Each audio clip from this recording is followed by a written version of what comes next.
Did that work? Yeah. Looks good.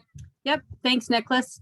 So Niklas has been to many watershed group meetings over the years and given us talks, and we really appreciate you putting this together and giving an overview of several irrigation district projects that have been going, either completed or ongoing or upcoming. But I thought I would give you everyone a little bit of a bio on Niklas, because there may be things that some of you don't know. I'm kind of wondering if you've actually have about 20 years of experience now, since you got your engineering degree. I know, so Niklas has a civil and environmental engineering degree, and a lot of experience working on stream diversions, water supply assessments, water quality studies, geomorphic assessments, floodplain and bank stabilization projects, low impact development plans, pipe capacity analysis and design, irrigation demand and efficiency planning and construction plans and specifications. And he was the author of the water conservation assessment and water use assessment back in the in about, let's see, 2014, 2015, 2016, you were working on those and really involved in the water planning group and the Basins study, and then has since carried on to work with almost all of the irrigation districts in the valley on these irrigation delivery system upgrades and other water resource analyses. And so it is really great to have Niklas in the valley and providing a sort of cohesion to many of these projects. So we are looking forward to your overview tonight. So thanks again, Niklas. Yeah, my pleasure. Should I start? All right. So this is sort of a summary of different projects in 4 of the 5 irrigation districts here in Hood River County. 2 small projects go back, like 3 years, but most of these are really going on right now or finished recently, and also some stuff that's upcoming. So before we jump into the project, just wanted to refresh everybody on which irrigation districts we've got and where they are. So Middle Fork Irrigation District is up by Parkdale. Main sources of water are Lawrence Lake and then Coe and Elliott Creek. East Fork Irrigation District serves the east side of the valley, so that's over by Odell. Mount Hood Irrigation District is right there in Mount Hood, and they're only 1,000 acres, and they actually get their water from East Fork. So they're very small. They've got really no projects that have done recently. I don't know of any projects they need to do. So they're the one district that's not touched on here. And then Farmers Irrigation District is on that's the northwest side of the Hood River. I think everybody knows where that is. And then D is on your way up to Lost Lake. So,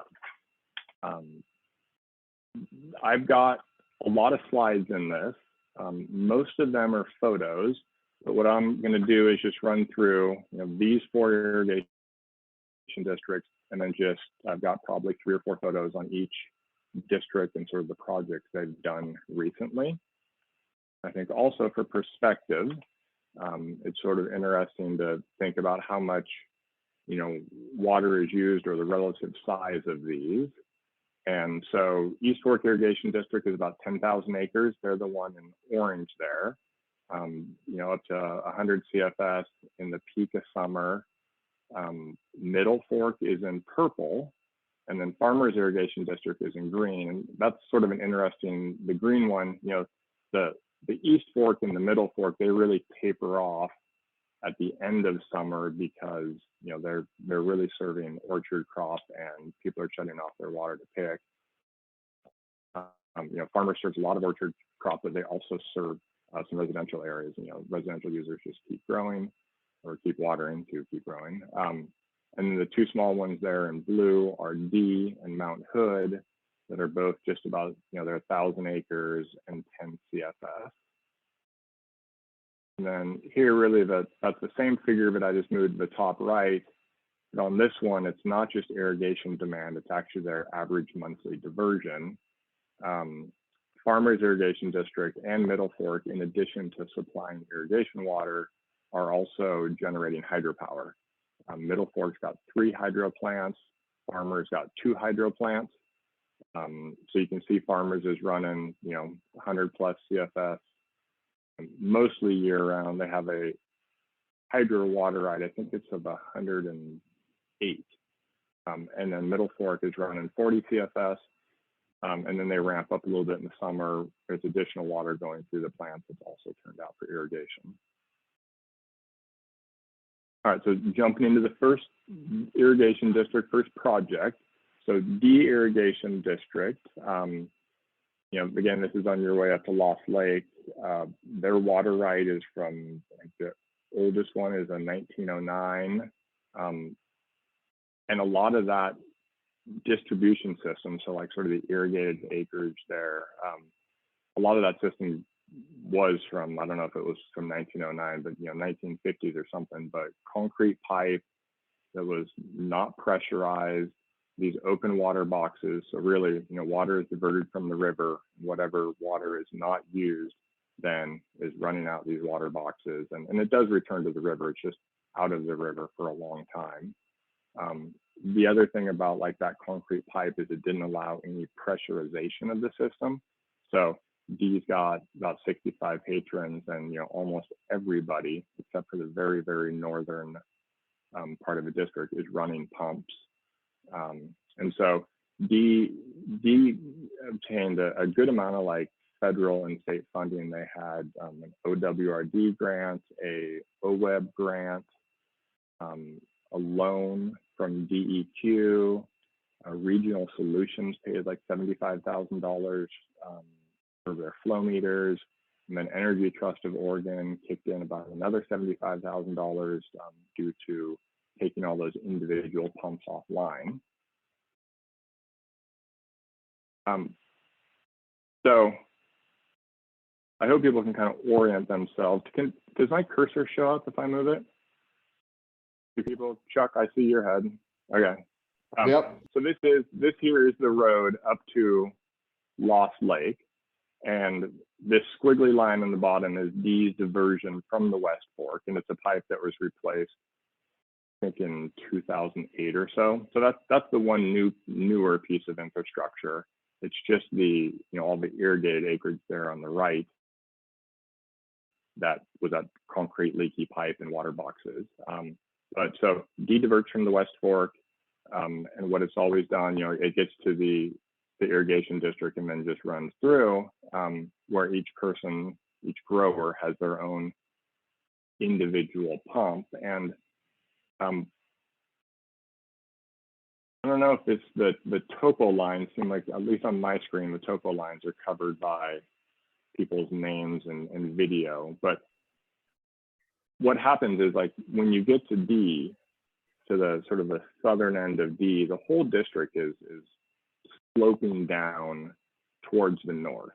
And so you've got this real opportunity to deliver pressurized water, using gravity, or, having to boost a little bit of pressure with a pump station. And so, the bottom right is that blue box, and that's sort of roughly what pump station 1 is. So again, the 65 individual pumps got removed, and we installed 2 pump stations that serve 2/3 of the district.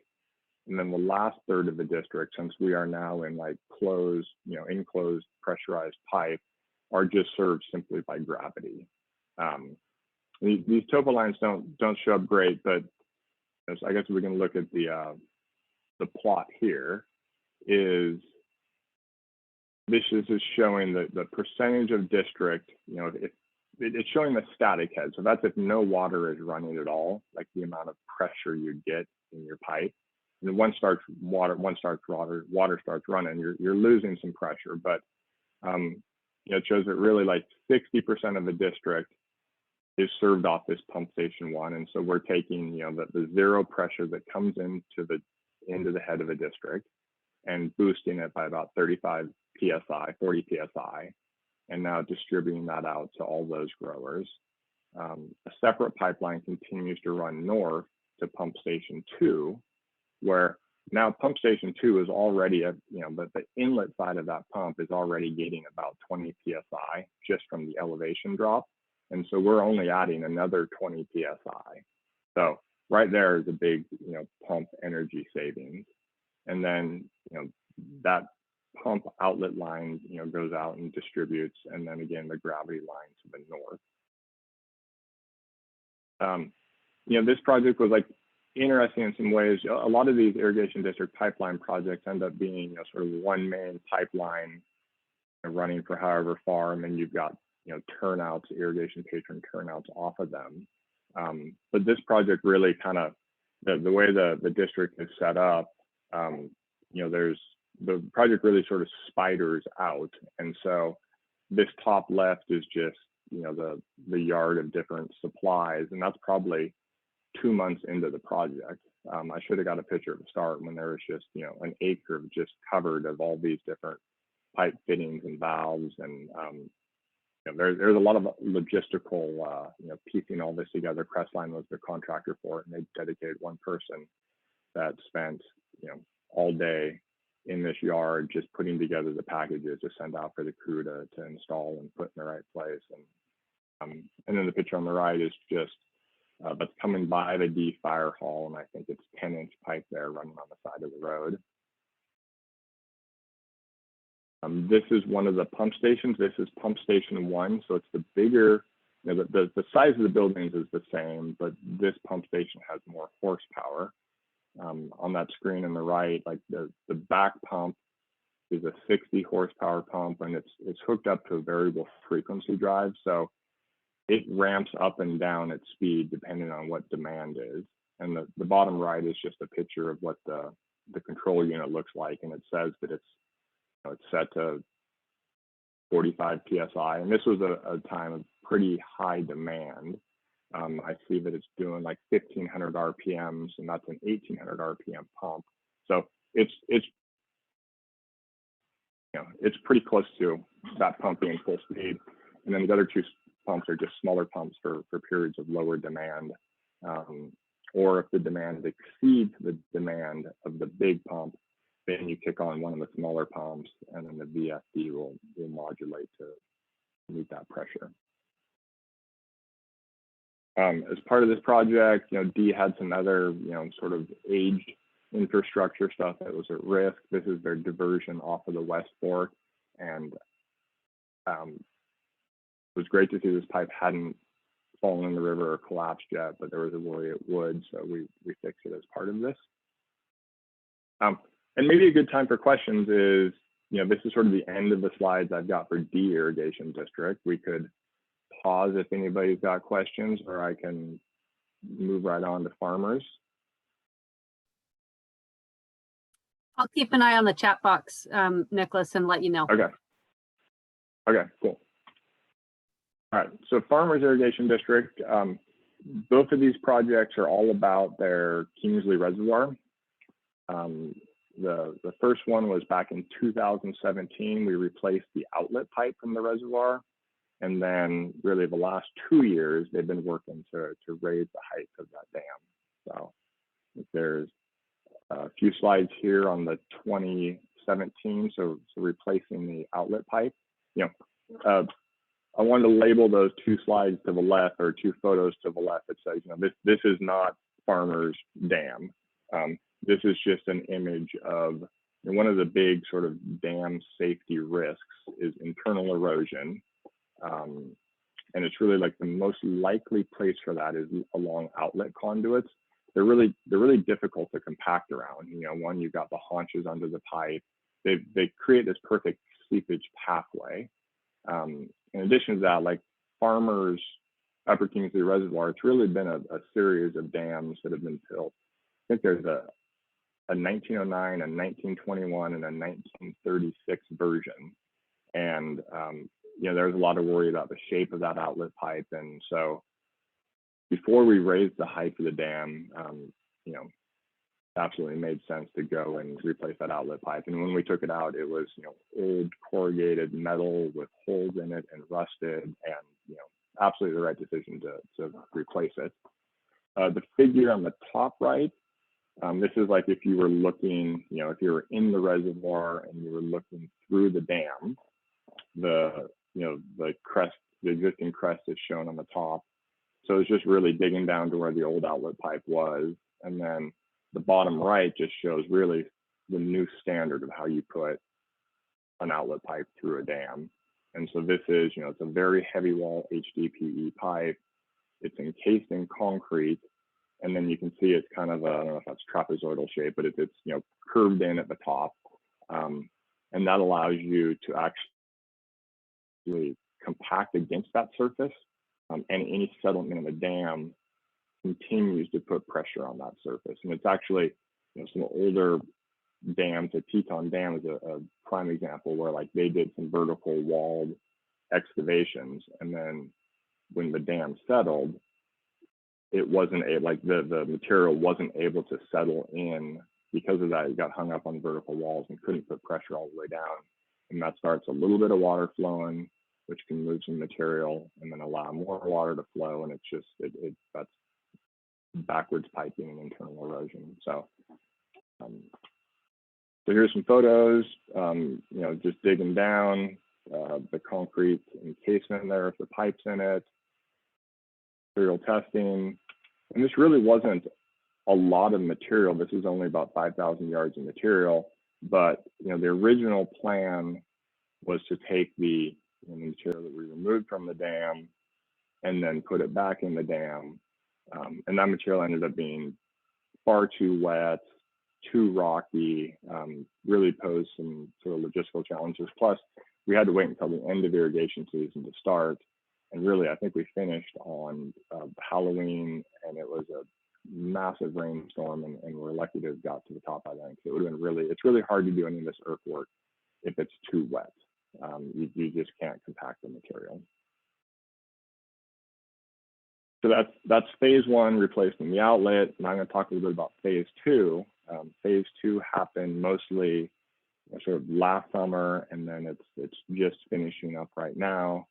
But Farmers Irrigation District is divided really into kind of 3 zones as far as water supply: the upper, middle, and lower. And the upper zone, doesn't have access to the farmers' diversion from the Hood River. It's too high, and so this reservoir is a key supply for that upper area. Plus, any water not used in the upper area now feeds the rest of the district. So, the existing dam had a full pool of about 700 acre feet. This project almost doubles it. So really decreasing farmers' kind of reliance on live summer stream flow, and instead increasing their ability to use storage.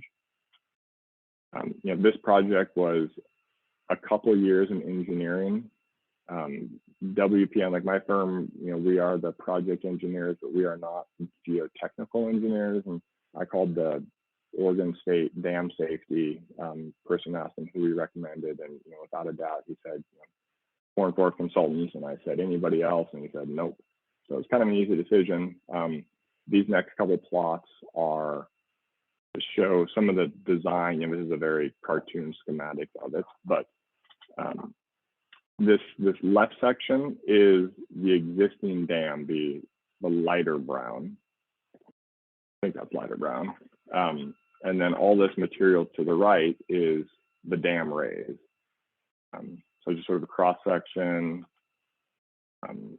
This top one is just looking at like hydraulic conductivity and seepage through the dam. All dams seep. It's just a matter of controlling it, limiting it and controlling it.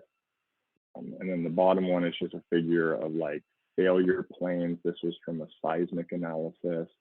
And then there's a whole bunch of other analysis we did. We dug a whole bunch of test pits looking for suitable material up there. The dam raise took about 80,000 yards of material.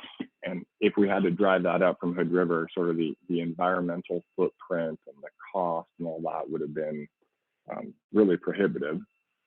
Luckily, the county County Forestry was looking to sort of expand the campground up there. And so we worked with them and identified like a borrow area. And really where we're taking the materials from is 300 feet from the dam. So after a bunch of, engineering design, this is just a cross section through the dam, kind of at the highest parts. And again, this is existing dam over here. So everything from here to the left is existing dam. Everything to the right is our dam raise. And we'll walk through a few of these different features. So, building up for the new dam, you have to build on a solid foundation, which, so the drawings say strip to decomposed andesite. That's great on a drawing, but we were also building this dam in the summer was really the only time we could do the earthwork. It's also when the reservoir's full. This reservoir's got some seepage, absolutely. And so really it means the whole subgrade below the dam was really wet when we were trying to do this.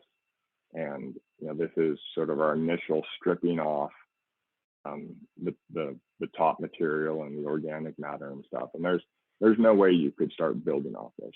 You just can't compact material.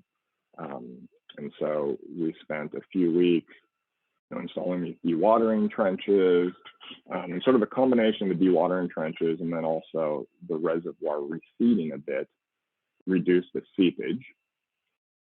And so here, we see the type of surface that we are able to build off of, 100% firm. And then the first thing we put on is we see this thing called, it's a fine filter blanket drain. I'll talk about the fine filter material a few times. It's a very fine sand. And so again, like all dams leak, it's just a matter of not allowing any of that leakage to concentrate for it to be able to mobilize particles. So really what you're trying to do is you're trying to let the water out, but you're trying to have your sand be, or your filter be such a gradation that it doesn't let any of like the earth materials start to move. So, a lot of times you'll see a dam with like some clear water below it. Any clear water below it, as long as it's not a change, is generally safe. It's as soon as it starts to get muddy, it's starting to move material. So we have this whole, sort of grayish area is this sand filter. And it's really one of the only, I think there's 3 dams in the state that have this continuous fine filter blanket. Here's just some photos. Again, on the bottom right, you see that nice firm subgrade. And then we're putting I forget if it's a 3 or 4 foot layer of that sand down. And also, the sand is conveying water to the downstream toe. We have this thing called a toe drain, and it's a collection system. It's a perforated pipe encapsulated in coarse drain rock, coarse filter. Then that's then got fine filter around it. If you look at a view, if you were like up in the sky looking straight down on the dam, the reservoir is to the bottom of the page, and then downstream, just to the top of the page. This red line just shows where our toe drain piping. So it starts at both sides, and then it daylights out in the middle. It goes in this trench on the left, and then here's what it kind of looks like on the right. The sand that leads into the coarser rock, and all of these are like very, it's not just sand and it's not just coarse rock. It's very engineered or specified material. That coarse rock, the gradation of it is such that the sand won't move through the rock. So they're all considered, sort of backwards filtering or backwards compatible. It's a way to not let any of the actual embankment material erode. And then these drains, this is sort of the center of the valley. That's the dam, the top of the page. These drains come together, and then we put them into, there's 3 total, but here's 2 of them. They're just catch basins. There is like a a V-notch weir on it with a stack gauge inside. So farmers is, continuously recording, what is the flow rate. And then these also have like a 4-foot sump in the bottom. So, any sort of material that would be transported is caught in the bottom. And then, it's very unlikely that would happen, but you got to be able to like track that sort of stuff. And then I think the next few photos will show we've got this really, what's labeled A and C. And that's the dirt. That's actually the fine-grained embankment material. Once we actually got to that point, the project became much easier. There was parts of the material that, where we were getting it from the borrow sort that were too wet. And so we'd have to lay it out and turn it over and farm it to dry it to meet our requirements for compaction. Other photos are just place and fill material.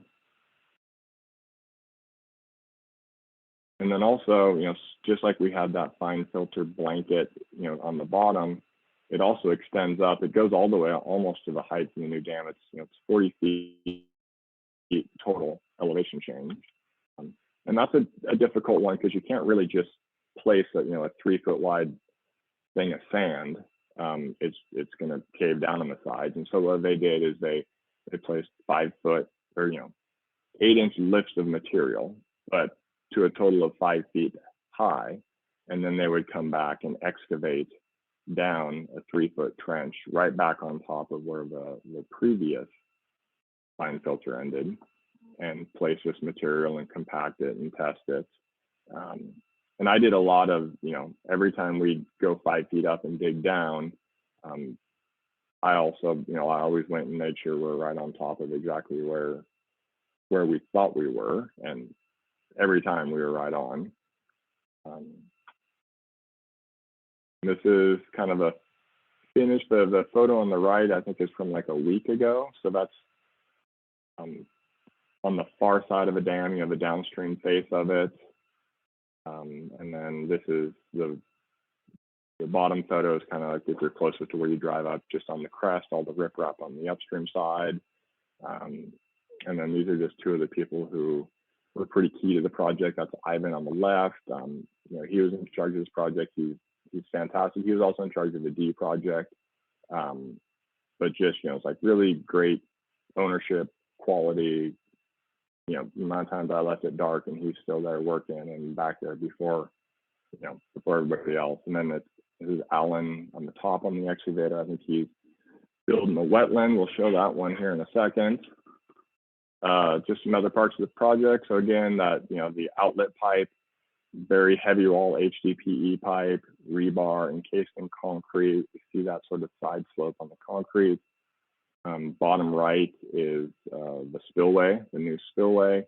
It's now moved to the other side of the dam, to the closer side. And then this valley, I think probably why they built the reservoir to the height they did in the first place is the water would have spilt out, towards the south end. There's sort of a notch in the valley there. And so we, as part of this project, we had to build a 10-foot high saddle dam to keep water in that end. And then we talked about, all dams leaking, all earthen dams.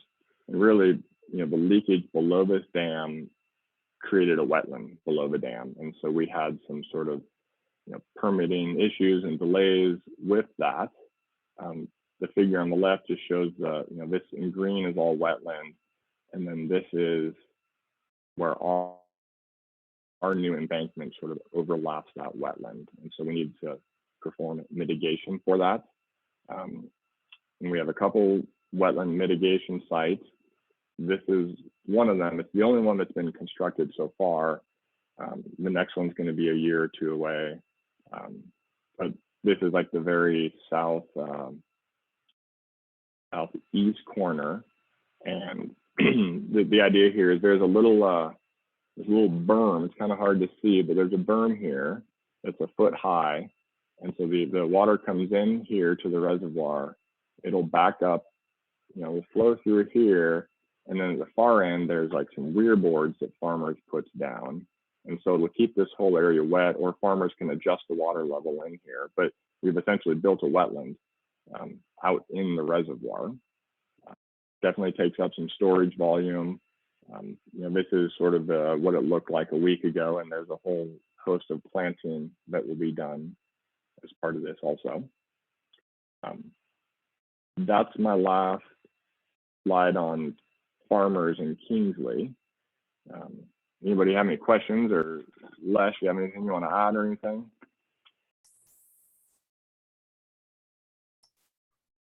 No, I don't really have. I think you covered everything pretty well. Just a long project, and really excited to be getting close to wrapping it up. I have a quick question. This is Dick Iverson. You said you were able to get your material for building up the embankment from a very nearby borrow pit. I'm just wondering, do you know what the geological origin of that material is? And I'm curious about its grain size distribution and how you were so fortunate to get such good material so nearby. Again, like, I'm not the geotechnical engineer. It's weathered, decomposed andesite. A lot of it is sort of bigger, orangish, what almost looks like firm, besides being orangish, kind of lava rocky, and then it really just breaks up, when you put it under like a sheep's foot compactor. Yeah, and we did test pits, all around looking for stuff. It did end up being a little rockier and a little wetter than ideal. Both of those you can handle. You can screen material, you can dry material. But yeah. It sounds like just really old, deeply weathered volcanic stuff that broke up easily, well suited. That's great. Yeah, very fortunate. And then the fine filter material, unfortunately, there wasn't a big sand pile up there, so we did have to haul that up from Lyle, and that was an expensive, an expensive item, but it's also, pretty key to sort of modern dam safety standards. And we were actually lucky though that material came out and we didn't have to wash it. That would have added some extra, handling and cost. And it's a little bit on the fine side. We sent samples back to the East Coast for permeability testing. We've got all sorts of seepage modeling. And then we also are, farmers develop, with conjunction with the county, some rock pits up there where we got quite a bit of like 3-inch minus and riprap filter and rock for the campground roads and stuff like that. So. Yeah, I think that's an important point, Nicholas, that the project would have cost a lot more had we not had sources of material basically right next to the project. I'm curious why the sand, given how much sand comes out, settles out in associated with the irrigation diversions, why that wasn't suitable. We needed, that's the sand that settles out, at least like at Farmers Irrigation District, the sand that settles out is fairly washed. And so I think the particle size, it would not be fine enough to retain the actual dirt grain. Dirt grains is not the right term, but so that like Farmers Irrigation sand that comes out at like their Davenport screen, would have had a much higher hydraulic conductivity, but it wouldn't have filtered out or been able to like stop any sort of internal erosion. Middle Fork's got like their sand that they're getting from their settling pond is actually like quite a bit finer, and that's because like that's from a settling pond where it's got days to sit there and settle out, and so they're getting finer material.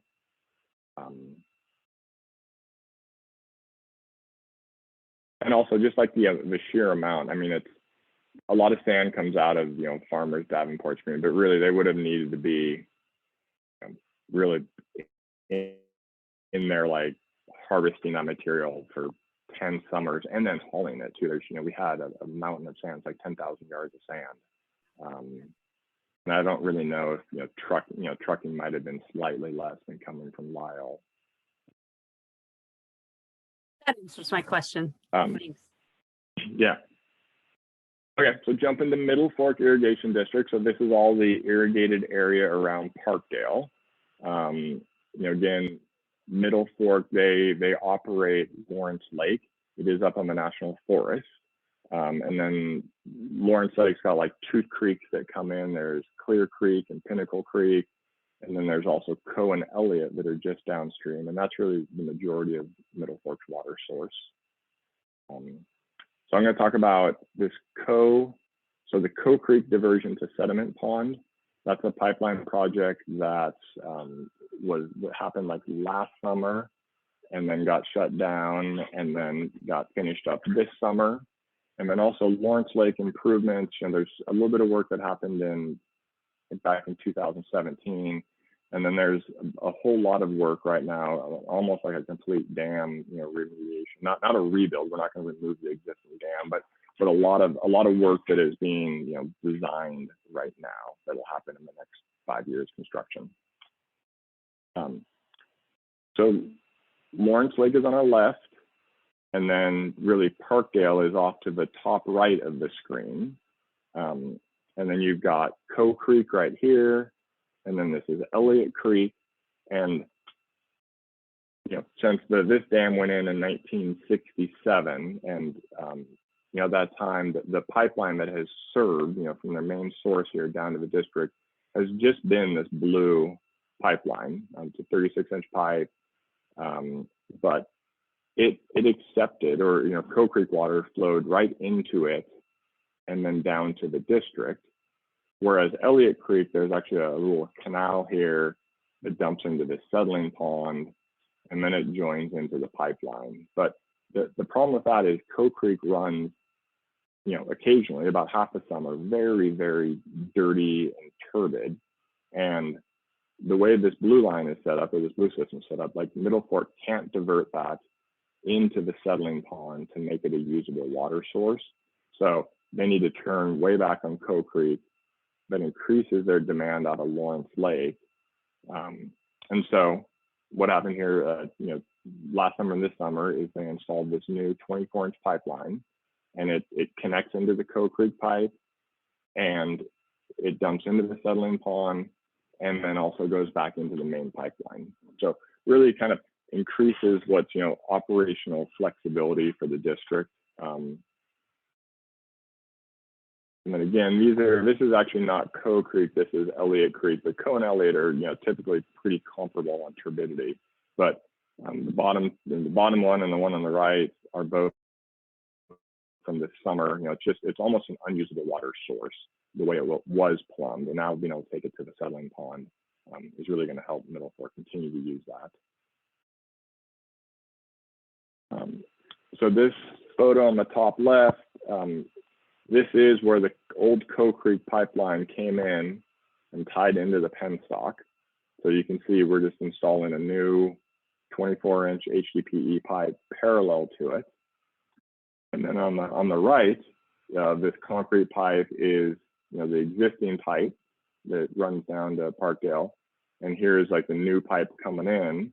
And this is valved, both sides of this are valved in such a way that you can control where to send the water. So, if this valve is open and this valve is closed, you're sending it into the settling pond, which is over here. Or if you switch those around, it just comes right back into the penstock. This concrete structure is a bigger overflow structure. It's in case there is any sort of overflow that would flow back down into Elliott Creek. And so it's a sort of this extra thing that we could do to make sure we're not doing any sort of cross basin transfers. There hasn't been any overflows like that in a few years for sure, probably a lot more than that, but it just made sense to install that at this time. Here's just installing the pipe. This is coming near the Elliott debris flow. And think altogether this was like 6,500 feet of pipe. We did bridge over Coe Creek. You know, the original plan was to go under Coe Creek, and then permitting was difficult. So we've gone over it, and you know, I think the idea is at some point, you know, when and if permitting lines up to actually put this under the creek. You know, both Coe and Elliott get really flashy flooding, and you know, they're glacial outwash. You know, already in the last year, we've had, you know, this bridge has been there for a year and a half, and there's already been one event that got pretty close to the bottom chord of it. The bottom left is just the forms, you know, concrete forms for that bridge abutment. We did have, like, the pipeline goes for 500 feet, you know, actually like through a wetland. So there was a lot of permitting and complications associated with that. And, but we made it through that. Photo on the right is just, this is part of compaction testing. There's a newt gauge back here. So that project finished up, I think like the first week of August this summer. And it was actually really perfect timing because Middle Fork has drawn Lawrence Lake way down to do some more like geologic investigations. And so getting this pipeline online, let Middle Fork like take that pressure off the lake and started using more Coe water in the summer. Niklas, there's a question about the sediment that comes out in the settling pond. Yep. How is that managed? How often does that get removed, and where does that go? It, you know, probably it's decent size. I forget the surface area of it. But, you know, when you're driving up to Lawrence Lake, you'll pass it on the left, and, you know, really just on the back side of it, there is, I don't know if that's like 2 acres of land that's cleared that is just a mountain of sediment. So every 3 years or so, Middle Fork can like drain that down, get an excavator out there, and just dig it out. And really, like, that sediment, which is sort of, you know, that finer sand, it's actually what we see here in the photo on the right, is what the contractor used for all of the pipe bedding for the 6,500 feet. So it's, you know, does that answer the question? Yeah, I think so. All right, so talking about like Lawrence Lake a little bit, I'm gonna touch both on like a 2017, I don't know if incident is the right word, but some issues that happened with not the primary spillway, but the secondary spillway. And then that, you know, that and plus Middle Fork is on Lawrence Lake is on Forest Service land, and so they need a special use permit. Sort of those two together really jump-started a bunch of these, you know, other dam upgrades that we're currently looking at. So in 2017, you know, this photo on the top left, that's the emergency spillway. And you can see the grass growing out of the joints, which is really like a big warning sign of it being wet there. You know, water has not flowed down this spillway since a new larger one got built off to the right. And then even like this bottom, you can see here, there's some displacement. So what happened is this dam leaks considerably more than Kingsley Reservoir. And, you know, the phreatic level, the water surface, was all the way up, and you know, the pressure of the water on the underside of these concrete slabs actually lifted up one of the slabs. And as part of these investigations, we drilled some holes in these slabs, and water spouted out, you know, 10 feet high. Like, there's a significant amount of water pressure under this dam, or under this spillway, which, you know, poses a few different dam safety concerns.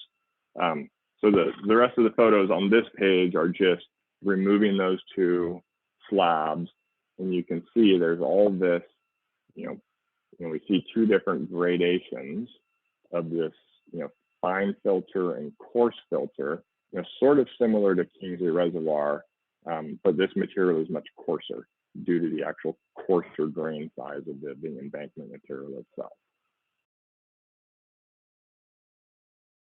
And then, like that spillway incident coupled with renewal of the special use permit has really put, Middle Fork sort of in high gear on, a whole host of like changes to the dam. The bottom left this is some drilling that we did 2 years ago. It's like a rotosonic rig. This top image is from about a month ago, and you can see the reservoir is drawn way down. There's another sonic drill rig out here in the reservoir. There's a different Becker hammer rig up here, but a whole bunch of new drilling, core samples, installing some more piezometers. And then the bottom right this is a meeting of the adaptive management group. So that's a lot of the fish agencies. So this meeting in the bottom right was a week ago, and it's ODFW, the U.S. Fish and Wildlife, DEQ, NRCS, the tribes, the Forest Service, but really looking at, with Middle Fork's renewal of their special use permit, what are sort of the opportunities, I guess would be one way to put it. But also, this dam certainly affects the habitat both upstream and downstream, and there are permit requirements as part of that. So really looking at sort of what is the path forward in this group's meeting, I think on and off, or I could be wrong if I said 10 years, but I know Ann and Ryan and Patrick are on, but I think that the group has been meeting for quite some time. So, the upgrades that are going to happen, with, I guess the upgrades touch on a whole bunch of different things. The first bullet there is really structural upgrades. So like the dam does not meet seismic requirements. The amount of seepage that comes through the dam is not controlled. It's greater than it should be. So there's going to be a big chunk of like construction projects related to those. The dam has 2 spillways right now, but those 2 together do not pass the probable maximum flood. So there'll be one new larger spillway installed. And then really like these next 5 are all focused on, sort of fish habitat or fish requirements. A lot of that is like a water temperature, and then fish trap for fish passage. And I've got one more slide on Lawrence Lake or Clear Branch Dam, and it just talks about these two changes. So right now, the way the dam is set up is there is an outlet pipe that goes through the dam. It leaves the deepest part of the reservoir, and it feeds both like all of Middle Fork's demand, and then like right below. So that's like the penstock or the pipeline heading down towards Parkdale. But right below the dam, there's also a bypass that's really the head of the creek. And the way it's set up now is like that pipe. It's in the deepest part of the reservoir. It always takes the coldest water. And so, it's sending the coldest water down for irrigation and hydro. And really, there's a better way to do it. So this pipe here, it's laid on the bottom, and this is laid on the bottom of the reservoir. We can't see it under here, but it actually connects to the existing outlet pipe, and it just has these different elevations of intakes. So now, if we're sending all that water is going to irrigation demand, there's no reason to take the cold water. And so it lets Middle Fork, take water from higher in the reservoir, which is the warmer water. There's also here what we're calling the cold water siphon. And so this is a pipe that's, put out down, the face, upstream face of the dam out into a deep part of the reservoir. And Middle Fork can now siphon water, cold water, from the deep part of the reservoir over and put it in the creek downstream of the dam. So those are, there's also other things that are being worked through. But any questions on Middle Fork stuff before East Fork is our last one? All right, so East Fork has got a lot of opportunity for, water conservation projects and upgrades. It's really sort of, as of now, the least, efficient district. And really, part of that is, farmers in Middle Fork are almost entirely piped, and that's because they've had hydro money. East Fork just doesn't have any great hydro facilities. However, East Fork has made a bunch of strides in the last couple of years, and I think there's a lot of projects coming up for East Fork that's really going to help it catch up. So there's a project we did last winter. So the east side lateral is the big canal that runs on the East Hills. It's like 6 miles long. It's got the upstream end of it's got about 40 CFS in it. It's really the big project that is on the radar right now, and a mile of it or part of it happened last winter, and the rest of it's going to happen not this upcoming winter, but the winter after. But it's an $8 million project.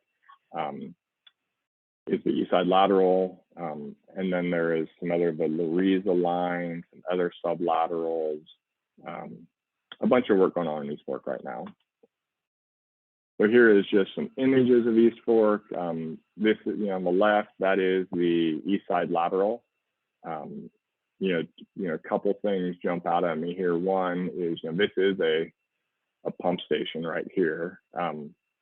When this water is in a pipeline, it's going to be at 55 PSI here. It's going to be able to provide pressurized water to, I think it's 95% of the area that it's served.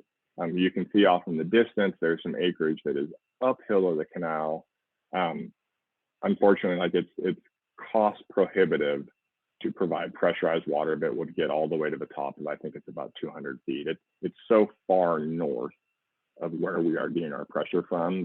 There's Booth Hill is at the south of this lateral, and Booth Hill has like a 500-foot elevation drop. But to carry that pressure all the way 6 miles to serve that acreage above the canal is well over $1 million. And then also the other thing here is, anybody, how all these water boxes and open canals work. If people aren't using or if people shut off, that water has now been out of the creek for a long ways, and this would overflow into Whiskey Creek. So there's really a lot of both water conservation opportunity. That's like the big thing. But there's also a good amount of energy conservation that will happen with this as well.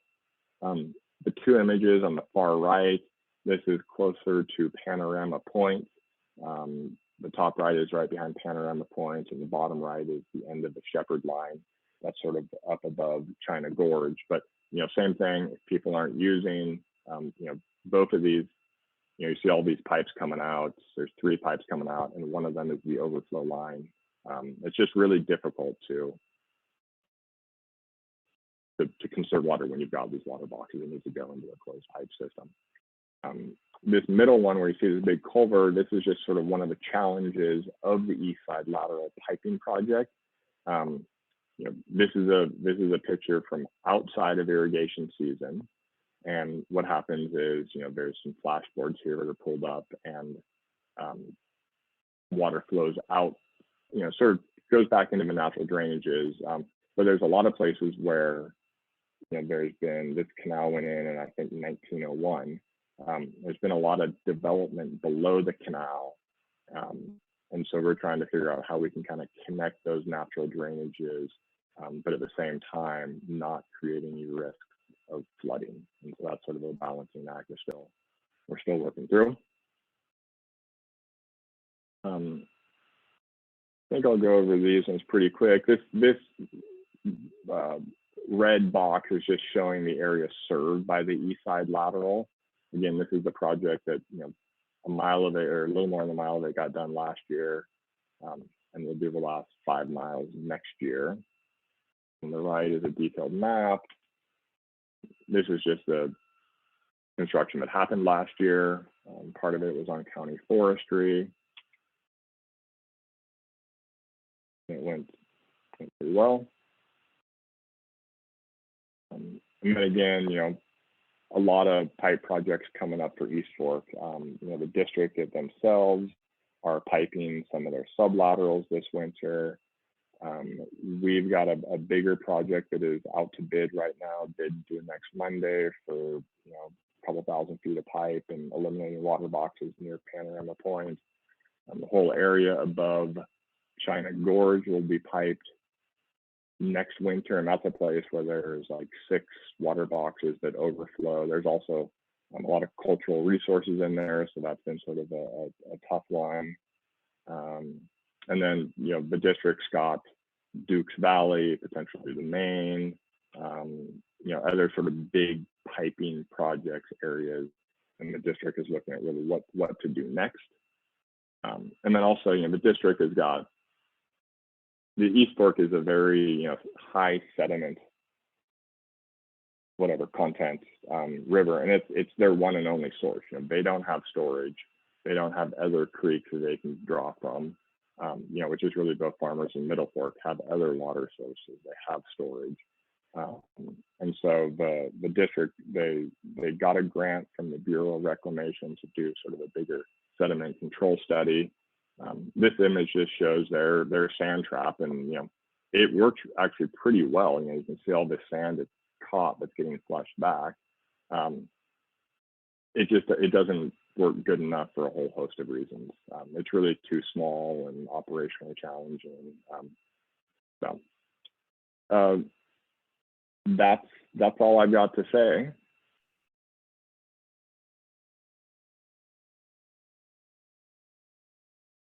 Thank you, Niklas.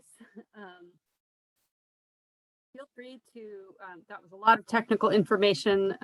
Probably everybody's brains were a bit saturated.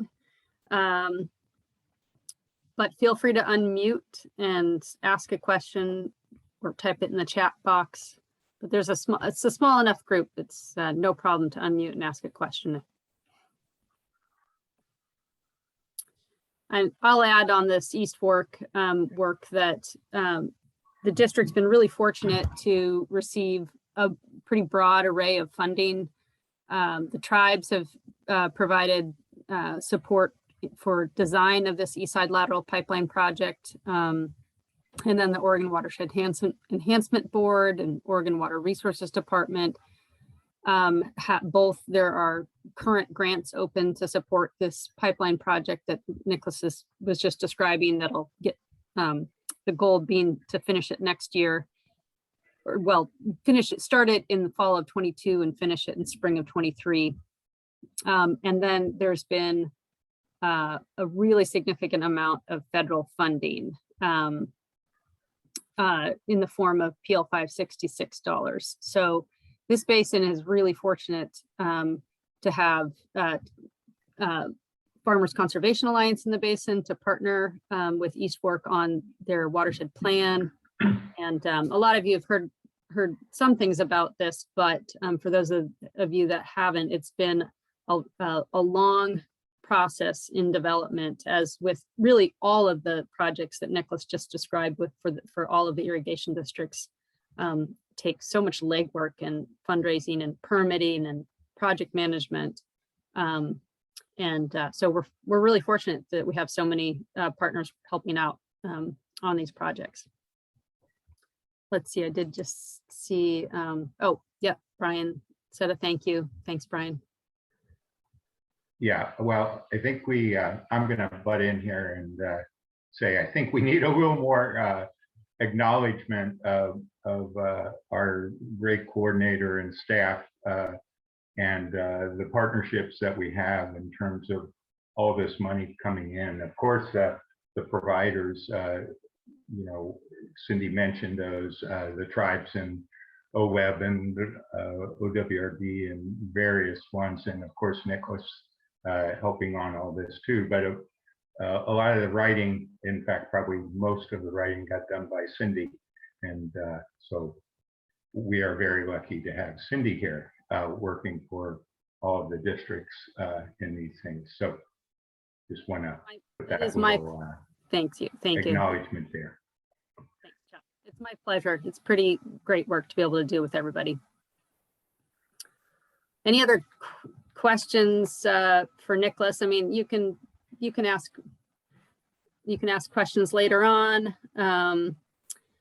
of Niklas, and I think that we'll certainly hear more about these projects. I'm interested less in hearing from you more about the trials and tribulations, and I know that the wetland mitigation that's associated with both the Kingsley project and the co-pipeline project are underway. And so it will be nice to see how those go and hear about those as they progress, because those can be challenging.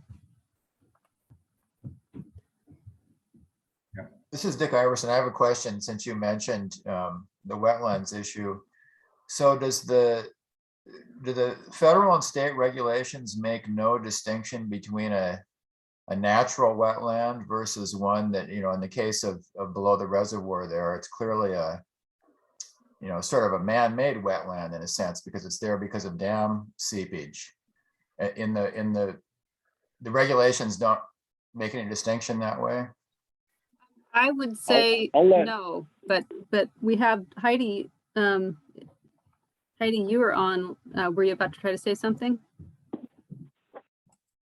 Yeah, hi, this is Heidi with Department of State Lands. I was the state permitting agent for some of these projects. So I'm not, which site are we talking about? Well, I think he was just Are you talking. just asking a general question? Yeah, general about, you know, sort of the fact that the wetland at the base of Kingsley was, you know, appears to have been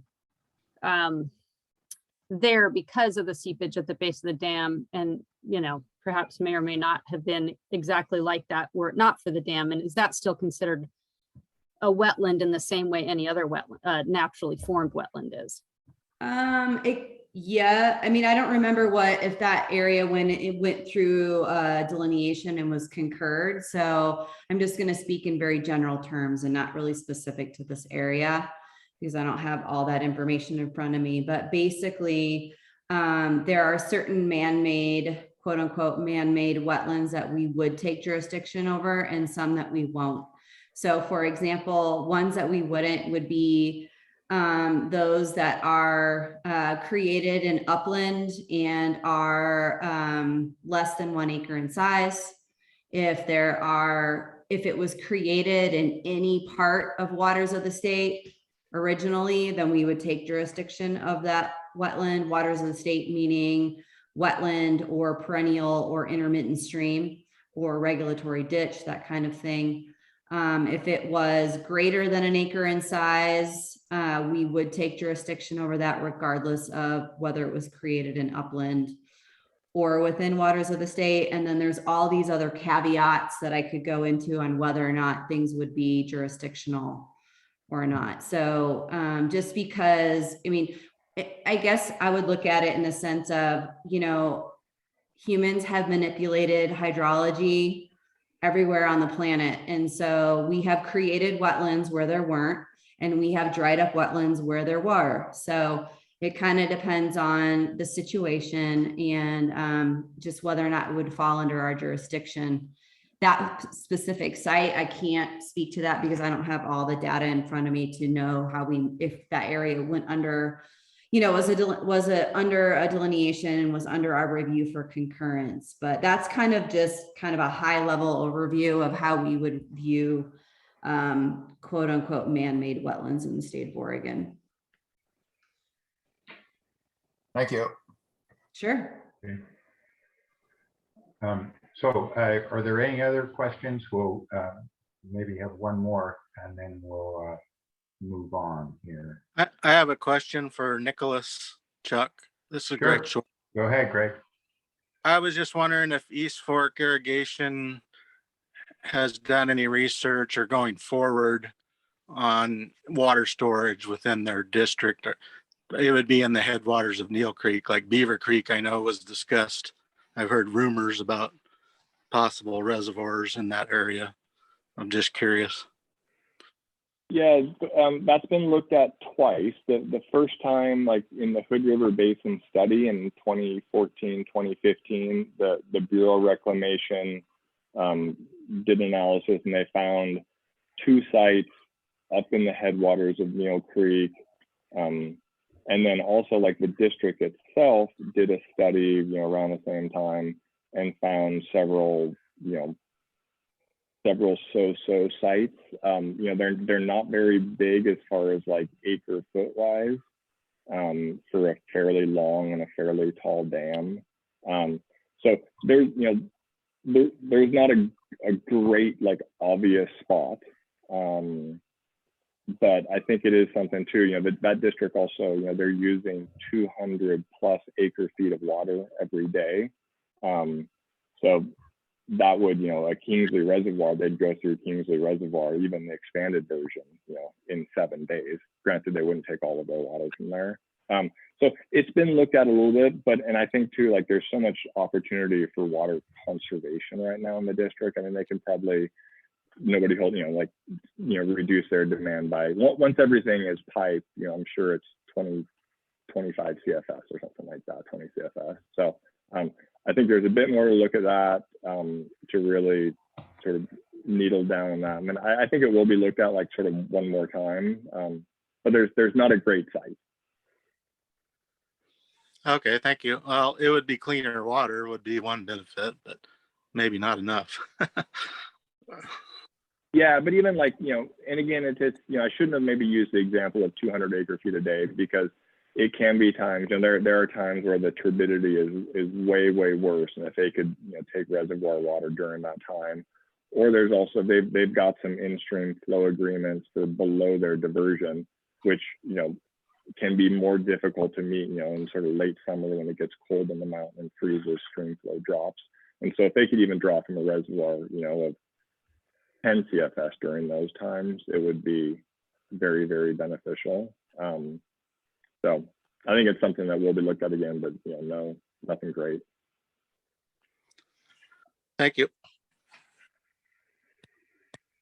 Okay, well, I think first of all, well, we need to say a great big thank you to Niklas. It was fascinating photos and a great overview, and obviously your work in getting these all to fruition and helping to start to bring them to fruition is great. So if you guys want to unmute yourselves, and we'll give a big round of applause to Niklas. Thank you. My pleasure. Yeah.